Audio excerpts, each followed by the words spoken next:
You have one new voice message. Press pound. New message. Welcome back to celebrating a century of Black history. That is right.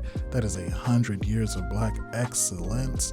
Welcome back to It's Never Been Better Than Me and My Melanin. Yes, sir. Day 2. Black History Month. Today, I intended, ideally, to keep a lot of this like positive and happy, maybe a little fun facty, but you know as well as I do, shit ain't really sweet like that. So we're gonna hit a new note today, a blue note, a brown note, some would say. Let's talk microaggressions.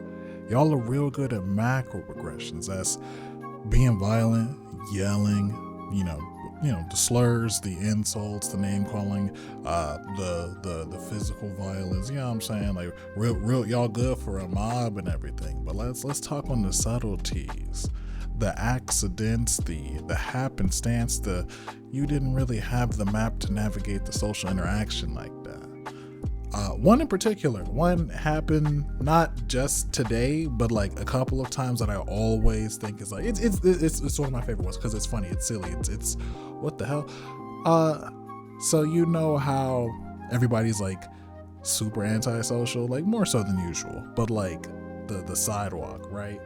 I'm not saying that you gotta stop and strike up a conversation. I'm not trying to, get a jib for your ribs. It's nothing like that. I just, it's motherfucker. It is a straight lane. We have seen each other on the horizon since we were two lumbering dots. From a distance, you were as black as I am, but I get closer and I'm like, oh, head nod. You know what I'm saying? Afternoon. Yeah. What's up? How you doing? Motherfuckers is jumping out of the way into the street or like into the shrubs, and I'm like, bro, what the fuck was I? What could have possibly? I saw an old white man that had a like walking stick and was physically disabled, but able-bodied enough that upon realizing, oh, that's a black, walked across the street. No sidewalk on the other side. Not even like curb. Just 6 inches of grass and then like the tree line, bro. And I watched him hobble his way to the other side of the street and then keep looking back over his shoulder to see if I was going to chase him down.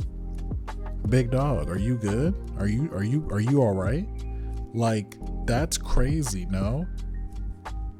There was an Asian lady that ran like almost halfway to like the dashed line in the road that signifies that there's a second lane, and I was like, ma'am, I had actually taken to the grass so she could have more, you know what I'm saying? I'm not gonna make the lady have to, she damn near caught the bus with her silly ass. But that's like one of the ones that I always think is like, that's a lot of work for you. Like anyway, what's one of your favorites? I know the hair gets it a lot. Oh, actually, no, I'm lying. I'm running back. Another one that I have also not liked, because yes, people like touching your hair is real nasty, big nasty, but I don't think that that's too much of a thing to worry about like nowadays, right? I feel like the social distance era might have weaned some of y'all off of that, so that's cool. But another one that I'm not a very big fan of is you're either too articulate or very well spoken. Bro, you gotta be mixed with something. You're not from around here, are you? Man, and I'm just like, ooh, what? I've had people try to guess like what African tribe that you know what I'm saying? And I'm like, ooh, that's weird. Who asked? Like, why the fuck are we playing 20 questions, dog? I don't know you. Okay, here's another one. Let's go, because like sometimes it gets even worse. We can take it like off of face to face. We can do this over the phone, right? Some of y'all have worked a customer service or a help desk or something where you put somebody on a brief hold while you go and get some answers to those questions, right? Have you ever had the misfortune of having someone, usually not by voice, you know what I'm saying? But when they hear that name, then they're like, ooh, that sounds a little ethnic. You sure you know what you're doing?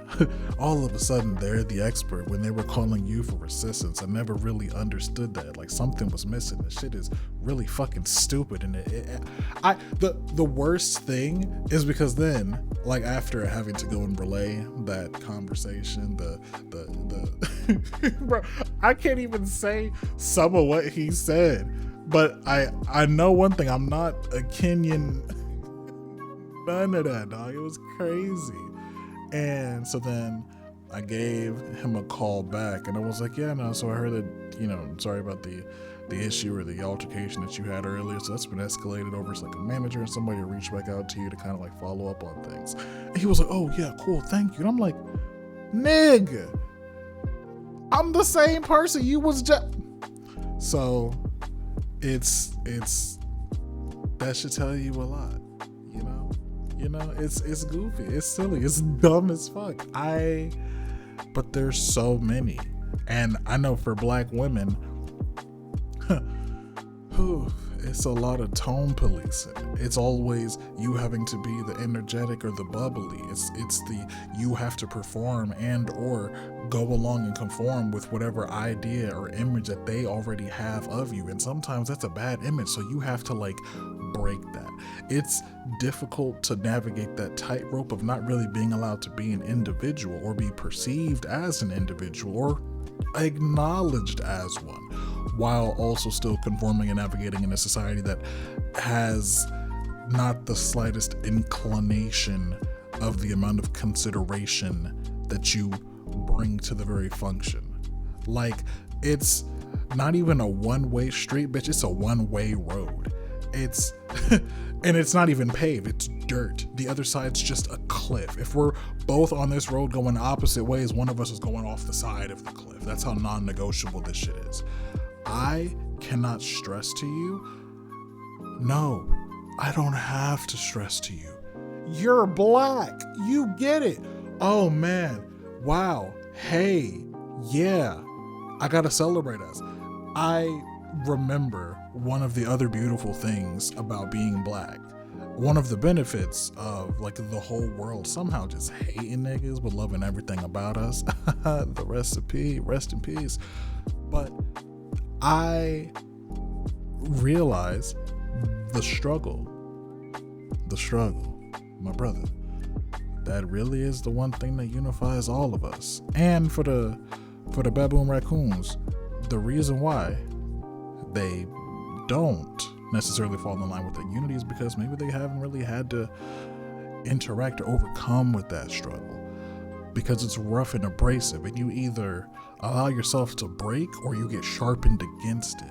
You learn how to navigate. And again, it doesn't really make a lot of sense, and it's not really much of a rhyme or reason, because to be racist, to focus on that and disregard all of the other issues on earth over that, bro, what a privilege to be so fucking short-sighted. Holy hell, this is what you're worried about? Big dog, if only, right? So yeah, and I say all that to then say I still wouldn't change it for a moment, not a minute. There's no reason to. Being Black is one of the best things to ever happen to me. Damn, brother, I couldn't imagine this life any differently. And one of the main important things that I hope that people now kind of like, you know, consume along with Black History Month, or to even address the naysayers, why do you need Black History Month? What's the big deal?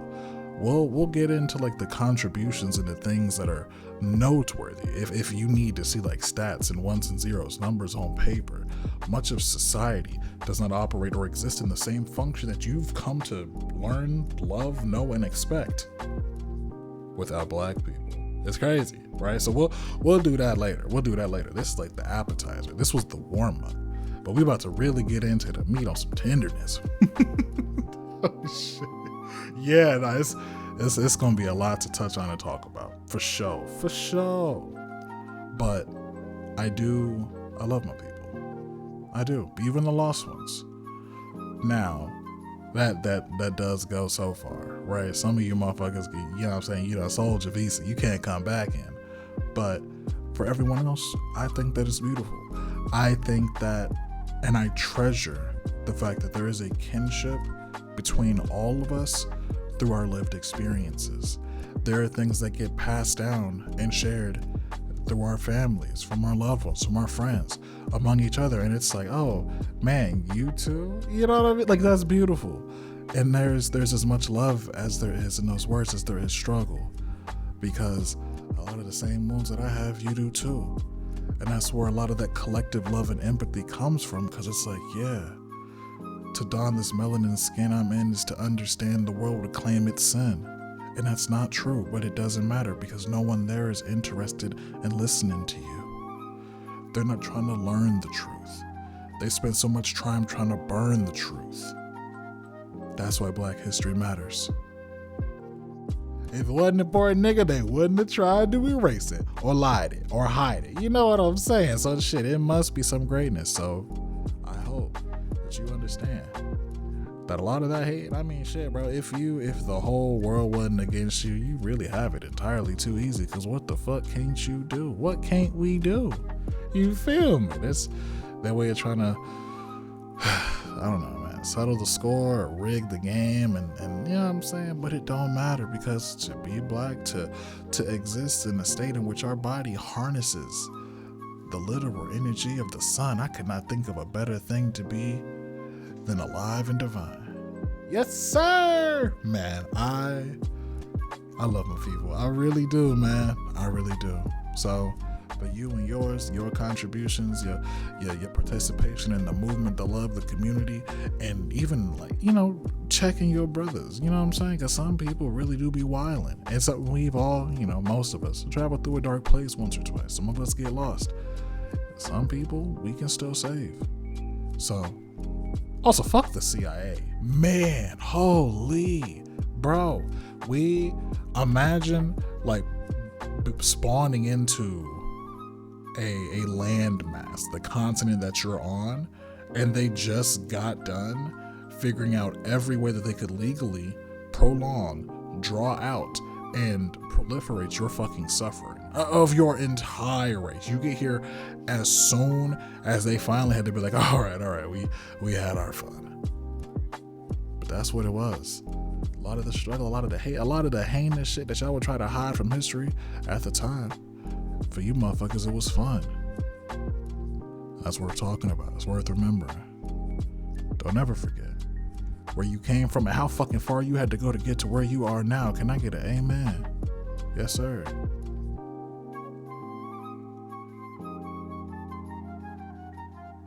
Please leave a message after the tone.